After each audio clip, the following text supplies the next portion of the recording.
சங்கடஹர சதுர்த்திக்கும் ஷஷ்டிக்கும் நிறைய பேர் விரதம் இருக்காங்க. பலவிதமான பண்டிகைகளுக்கு நிறைய பேர் இருக்காங்க. இந்த விரதம் எல்லாம் ரொம்ப ஒரு ஆர்வத்தோட நிறைய பேர் பண்றாங்க. சில பேர் தண்ணி கூட குடிக்காம இந்த விரதம் எல்லாம் பண்றாங்க. இந்த முறைகள் சரியா? நீங்கள் கேட்குறது ரொம்ப சரியான விஷயம். இந்த விஷயத்தை பற்றி நானே பேசணும் அப்படின்ட்டு இருந்தேன். இப்போ நீங்கள் சொன்ன விசேஷங்களில் சங்கடஹஸ்தி, பிரதோஷம், ஸ்கந்தசஷ்டி இதெல்லாம் வருது. கந்தசஷ்டிங்கிற பாயிண்ட்டை விட்டுருங்க, அது ஒரு தனி டாபிக். ஏன்னா அது சூரபத்மனை வதம் பண்ணுறதுக்காக, லோகக்ஷேமத்துக்காக முருகப்பெருமானே 6 நாள் கடும் தவம் இருந்து போனதுனால முருக பக்தர்கள் எல்லாம் பச்சை ஜலம் கூட வாயிலப்படாமல் சஷ்டி விரதம்ங்கிறது இருப்பாங்க.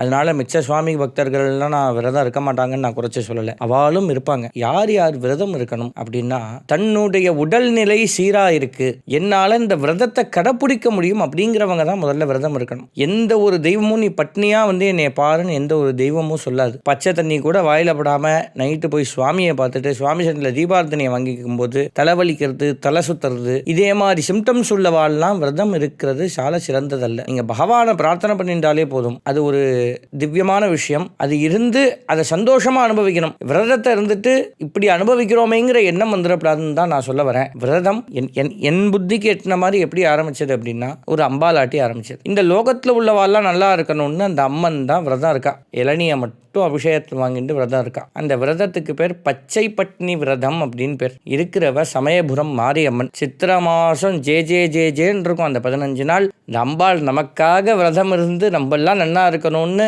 இந்த அம்பாள் விரதம் இருக்காளே. மனுஷாளுக்காக விரதம் இருக்கக்கூடிய ஒரே தெய்வம் சமயபுரத்தா தான். அவ்வளோ ஒரு விசேஷமான இந்த விரதத்துக்கு உண்டான மகிமைகள் எல்லாரும் அவசியம் கடைபிடிக்கலாம். தன்னால் முடியும், தன் உடல்நிலை ஏற்றுக்கும்ங்கிறவா தாராளமாக செய்யலாம். உடல்நிலை ஏற்றுக்கல அப்படிங்கிறவா செஞ்சுட்டு பின்னாடி கஷ்டப்பட வேண்டாம் அப்படிங்கிறது தான் நான் சொல்ல வந்த விஷயம்.